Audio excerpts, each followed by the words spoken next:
Hello everyone, welcome back to my channel. My name is Erica and I am super excited to be jumping into another project, start this series of a bustle gown. Now I'm excited about this one. I have wanted to dive into this for a while, but I was in the middle of the Worth gown and then I was in the middle of costume close-up, and I didn't want to start yet another big project before I had those two to a point of completion.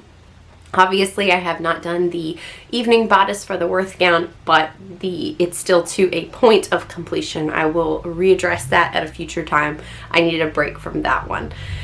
I'm super excited to get into this one. I have a bunch of patterns that I asked my husband to get me for Christmas the year before last, and they've been sitting there and I've been looking at them. So now is the fun time to get to dive into them. So I'm going to be using a lot of patterns from Truly Victorian. I have really enjoyed every one of their patterns so far. So these are the ones that I got. Now for this, I am going to do, for the bustle gown, like everything that I need to have it correct. So bottom up, you know, inside out, however you want to do it, the structural pieces as well as the gown. For this, I have my little list here. So I already have the chemise, the drawers, and the corset. Those, I can use the same ones that I used for the Worth gown. And then I need a bustle, the petticoats, the underskirt, the train skirt, and the blouse. So we're gonna start and work our way up. So the first piece up that I need to make is the Grand Bustle. So I'm gonna shift angles with the camera in a minute and show you what I have, the patterns that I'm planning on using and what I have pulled out already for the bustle. Okay, so I've got my list there, and so the first one we're going to do is the Grand Bustle here. There's not too many supplies needed, so I'm going to need hooks and eyes, which I don't have out, but I've got plenty. Bias tape, hoop wire, the tips, and then the fabric. Now, if you've watched a few videos, you'll probably recognize this fabric. So this was the lining for the costume close-up gown.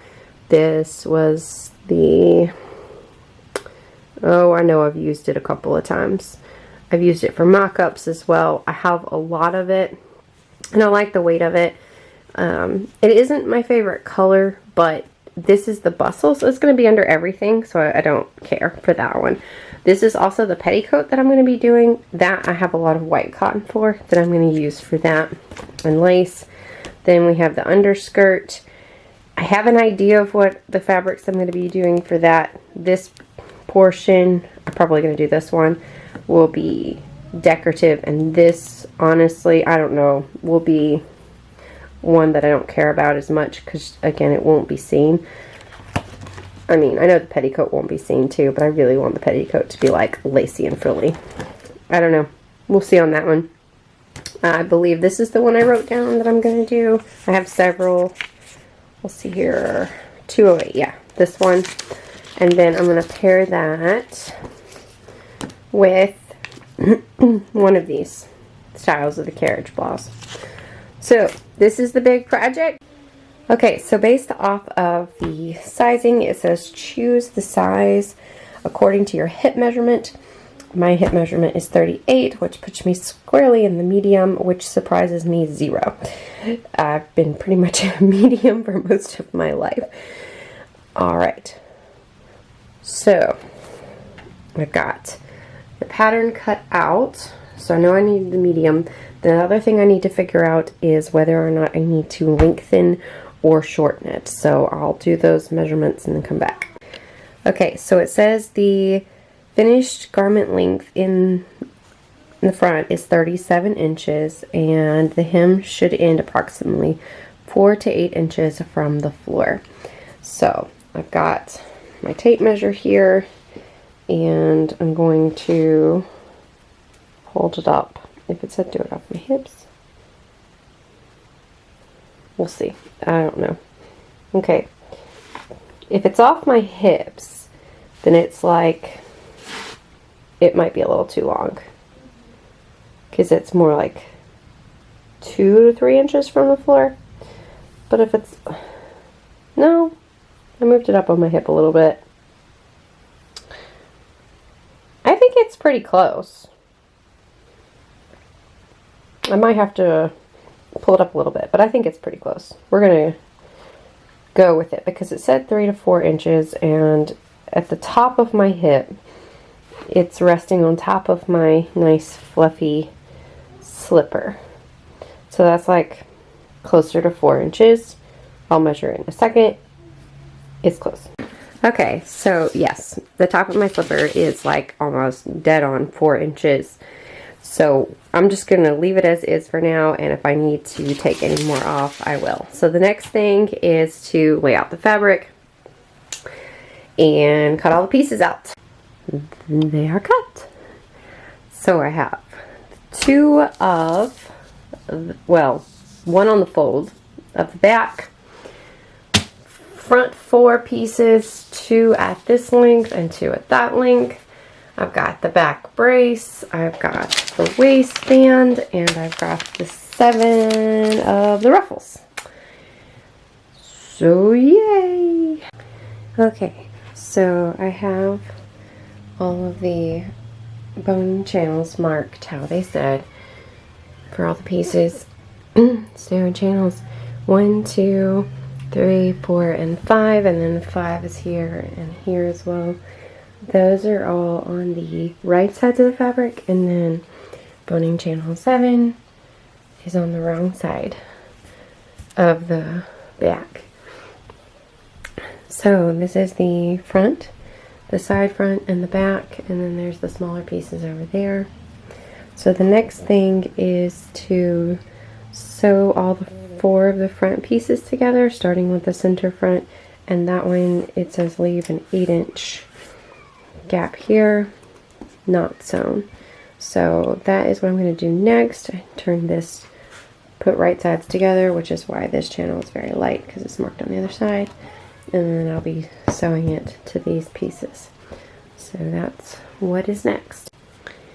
Okay, so the center front here is sewn together, and then I turned it and then turned it again all the way down and sewed it all the way down on both sides to finish up the opening here, as well as in case the raw edges. Then sewed the 2 side front pieces on, and then I did the felt seam there where I ironed them both to one side, trimmed down the one on this side, and then folded this one over and stitched it down. And I did that for both side front pieces. And that's the back, front. There's a boning channel marked, so putting that off to the side for now. Then this is the back piece, and this center front was sewn like a dart, and then again turned and turned, sewed them down to finish up the edges. So the next thing for this is putting on the boning channels for 1, 2, 3, 4, and I believe 7, which are the 2 diagonal on that side. So these go to the 1, 2, 3, 4 go down first. It specifically says not to do 5 yet, and I'm gonna place bets on the fact that that's because it goes all the way around the bottom, so it's gonna attach to the front pieces first before I put that down. So for that, I have this 1-inch bias binding that I found at a thrift store. It was brand new in package, and I think I paid like 50 cents for it. Fun fact, it was I can't talk. It was packaged when I was about 2 years old. That's fun. But it was unopened, and I do not know if it is enough. It is 3 yards. So I've got to go here, here, here, here, and then all the way around the front. Honestly, I'm not sure it will be. I haven't measured it all out to see how many yards that is. But we'll see how far it goes. Here too. What I will probably end up needing to do is just make my own bias strip for that. This was the only one in this color that I had. I don't really have another one. I don't honestly care if it was a different color. I just don't have another one in a different color in my rather large staff of random things I've found at thrift stores like this. So I can totally make one. That's not a problem. But I will use this for as far as it goes. Okay, so 1, 2, 3, and 4 are all sewn on. So it had me leave a opening on each of them to insert the bones. Now, one thing that I did that isn't said anything about on the, well, nothing was said about it in the pattern. The bias tape is 1 inch wide, and this is my hoop bone. So I put a middle row of stitching down each one, and I think I have enough boning to put 2 rows of boning in each one. If I don't, then I still would leave that there just so that the bone doesn't shift around. The pattern specifically said 1 inch, but the only hoop boning that I'm aware of is this. At least this is what I have. So I'm afraid that if I don't put that row of stitching there, it's gonna shift around, which I don't want it to do. So I just went ahead and put a row of stitching down the middle, and yeah, that'll hold it better. And if I have enough to give it more support and put 2 in each channel, then I will do that. So those are all sewn, and then I'm going to do the same thing for this one and that one, which is number 7. And I was correct in the fact that this needs to be sewn to this piece before I do this boning channel, and then the very bottom boning channel will be used within the hem. So that's not going to be double for sure, and actually I don't believe this one's going to be double either, because I did run out of the bias tape. So I have enough of this bone casing from my elliptical hoop left to do this channel there. So I'm just going to make that work, and there will be only 1 bone that goes into that. So the 2 channels at the bottom will only have 1 bone each, but these up here will have 2. So that's where I am. Next step, like I said, is to get these sewn. Okay, not sure where I was last, but I did this little thing. It's a strip of bias tape, and it said fold it into thirds and sew it down here and here, and the bone from these channels will rest in there. So yeah, so that's done. The next thing is I marked the placement of all of the ruffles, and now I've sewn strips together that I need to. I'm going to fold down, iron out the seams over there, iron down the top where I will be gathering it, and then put all the bottom edges through a rolled hem foot. And there's quite a bit of these ruffles, so that will take a while.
Okay, so the top 5 ruffles are on. The instructions say not to do this bottom one until later. So the next step is, with wrong sides together, put the brace on the back. So I will be sewing it starting right above boning channel 1, going down to below boning channel 4 on both sides. And this is smaller than this, so this will be scrunched, but it's sewn here and over there. And the brace is in. So I folded down the top and bottom edge of the brace, stitched it down, and then so it was sewn to the back portion with wrong sides together. So this is the clean edge here. So now the next step is to sew the front panels right sides together to the whole back at the side seams. So I have this side pinned all the way down. I'm going to pull it around and pin the other side. Do those long straight seams. Alright, the front and back are sewn together, and I felt the inside seam because I want this to be as clean as possible. So all the way down on both. The next thing is to put the boning channel there, which this is where I'm going to use the leftover bone casing from my elliptical hoop. I've gotten the bone casing on, and the next thing is the hem. Now this says to fold it under 1/2 inch and then another inch because it's going to form the bone casing. I still am my bones aren't 1 inch wide, so I'm just going to do a 1/2 inch turn and a 1/2 inch turn. And based off of my measurements, that will put me lengthwise right where I need to be, and it will be the appropriate amount for the bone casing. Okay, so I have hemmed up the bottom, added the last ruffle, looking good, and now I am at the waistband. So I've got it pinned here. I did a double row of gathering stitches so that I could get these more even. So I've got it all pinned. I need to go sew it around and then fold under this edge here. So I wanted to show what this is. So I stitched it down, ironed the seam up into the band, folded the edges over, ironed them down, came up here, folded this entire edge over 1/2 inch, and then I'm going to come down and pin it all the way down, stitch it all the way down, and then there will be a hook and bar here. The next thing is to cut the boning to these lengths, and remember I'm doing 2 bones for several of these, except for the bottom 2 if I can. Alrighty, I have all the bones cut.